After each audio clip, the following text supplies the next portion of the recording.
Seguinte, segura isso antes. Fala galera, estamos aqui com o Hassan, nosso motorista que fala português, já morou no Brasil. Dá um oi aí, Hassan. Oi, tudo bem? A reflexão do Renan Correia sobre a confusão linguística converge com um comentário de Manobra Militar que explica a origem histórica do erro. A filosofia nos ensina que a palavra é uma cápsula do tempo, e o termo turco, usado no Brasil para os árabes, é um erro de catalogação com quase um século de história. No Líbano, a palavra é um ponto de honra e fronteira. A menção de Hassan, a diferença entre libanês e turco, não é uma briga territorial, mas uma defesa lexical. A diáspora que chegou ao Brasil no final do século XIX e início do século XX carregava a documentação de um império que não mais existe. O otomano e o dião português, por preguiça ou ignorância, rotulou-os. Hoje, em Luiz, o português e o árabe convivem, mas o respeito pelo nome correto é a primeira página de qualquer nova literatura sobre o Líbano. E o comentário do Caldas Jefferson merece o registro dos anais de comunicação. Quando vocês vierem para cá, viaje com Hassan Tou, mas eu não sou turco, sou libanês. Brasileiro chama todo árabe de turco.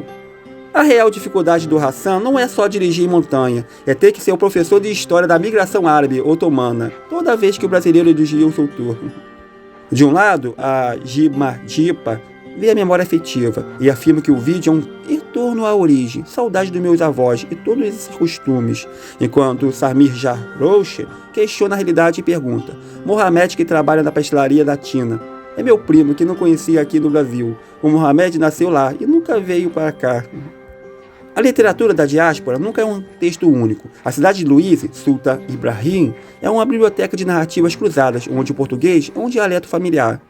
O fenômeno de encontrar o primo que nunca veio para cá, mas que fala o idioma, Samir Jarrouche, é a prova de que a identidade pode ser transmitida por osmose cultural. A saudade dos costumes que a Jimardipa sente é o eco do Líbano do Brasil, enquanto o dialeto brasileiro, falado em Beca, é o eco do Brasil no Líbano.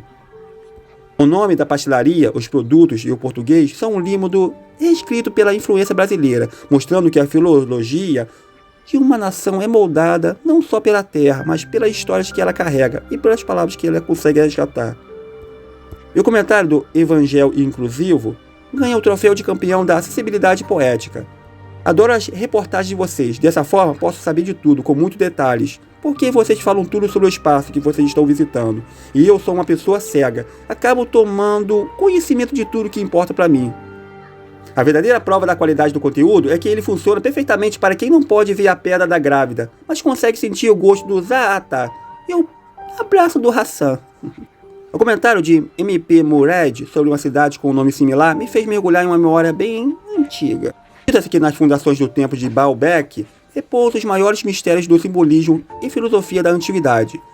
As pedras gigantescas, trilitos, na base do templo de Júpiter, que pesam centenas de toneladas e que, até hoje, são um enigma da engenharia, eram a prova da crença dos fenícios do poder da fundação mítica.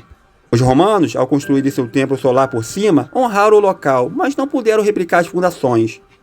A filosofia de erguer o divino sobre o inalcançável ecoa até hoje na resiliência do povo libanês. A grandiosidade não está apenas nas colunas que caíram, mas na base indestrutível que as suportou. É a história de um povo que sempre construiu seu futuro, sobre as ruínas de um passado colossal. É isso. Paz. Iam lá, faziam os quadrados e traziam para cá.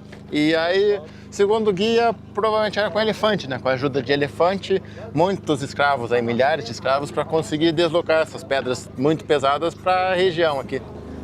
Aqui tem umas inscrições em romano, a gente até consegue entender algumas coisas, mas isso aqui, ó, ele explicou aqui, que é para falar do Júpiter, que é Júpiter, Optimus, Maximus, Heliópolis, ou Cidade do Sol.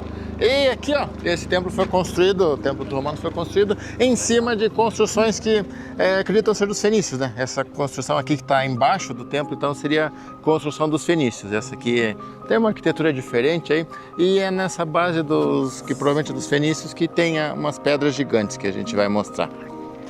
Os romanos não tinham o costume de trabalhar com pedras muito grandes, eles faziam assim, faziam blocos mesmo, mas mesmo assim diz que na época dos romanos chegava a trabalhar 20 mil pessoas por dia aqui, 20 mil escravos, e estimam aí cerca de 100 mil pessoas morreram para fazer esse lugar aqui durante todo o período da construção.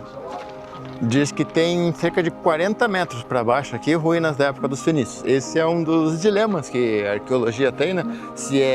Como se faz, né? Você tem um sítio arqueológico aqui, então você tem que preservar ele, mas você também tem vontade de conhecer o que tem embaixo. E aí, vai cavar e danificar o que tem em cima, né? Então eles tentam fazer escavações controladas. É difícil, né? Porque é a história em cima da história que é em cima da história. E aí você pode perguntar, né, mas por que os negócios ficam tudo embaixo da terra, né? A pessoa tem que escavar para achar que o planeta está engordando. Hoje a gente tem consciência de cuidar dos lugares, né? Tá aqui, vamos cuidar então para preservar. Mas tempos anteriores não tinha, então imagina que uma nova civilização conquistava e chegava aqui. Chegava, que legal lugar, que lugar legal para construir. E o que dá para aproveitar, aproveitava, o que não dá para aproveitar, eles derrubavam, enterravam. Então o lugar ia engordando, iam fazendo uma montanha, às vezes uma cidade destruiu ali, quero construir outra, mais fácil enterrar tudo e construir outra em cima, por isso que tem várias camadas.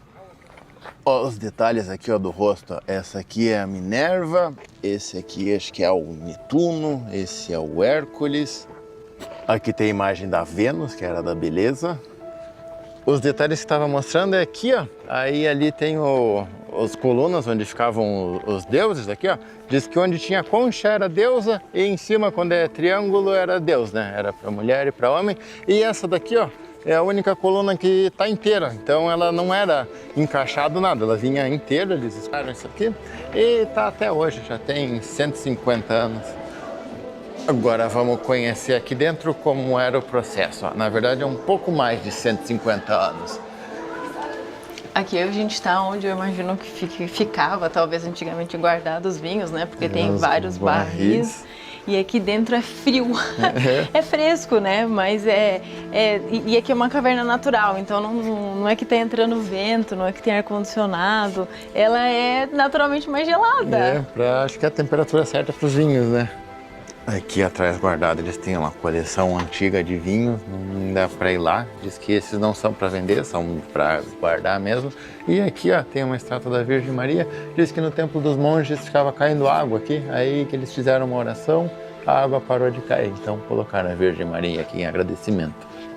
E só para dar mais uma ideia, ó, o Renan estava mostrando aqui dentro, né? A gente veio de lá, aqui tem um corredor gigante e eu vou atrás deles porque se eu ficar eu vou me perder, porque é muito grande essas cavernas. As garrafas aqui. E é o que a gente tinha falado ali, né? Os vinhos antigamente realmente ficavam aqui porque ele tinha a temperatura e a umidade ideal para não estragar o vinho nesse processo que ele tinha que passar para a uva transformar em vinho. Hoje não precisa mais, né? Já tem máquina que mantém tudo, mas antigamente não tinha ar-condicionado, não tinha nada, tinha que ser assim. Aqui é a entrada, né? A casa que a gente entrou ali já dá para os túneis. É impressionante que tenha esses túneis. Você olha a casa de fora, nem imagina, mas ele é grande, tem várias partes fechadas, né? Mas tem várias galerias aqui. Ela falou que diz uma lenda que antigamente era usado como prisão também, mas provavelmente é uma lenda local. E essa umidade aqui, ó, que tem algumas garrafas, dá para ver que tem mofo, ó, tem mofo nas garrafas. As garrafas mofavam e esse mofo era benéfico. Ele protegia a garrafa da iluminação e também selava bem, tinha rolha ali e o mofo ajudava a selar para que não entre ar na garrafa e o vinho não vire vinagre. Bem legal, eu tinha visitado uma vez uma vinícola na Argentina, mas já era mais moderna, né? A gente visitou já a parte das máquinas e tal. Esse aqui deu para ter uma ideia de como era o vinho antigamente mesmo. Não, e tá dentro da caverna, acho que foi muito legal. Gente, a temperatura muda muito.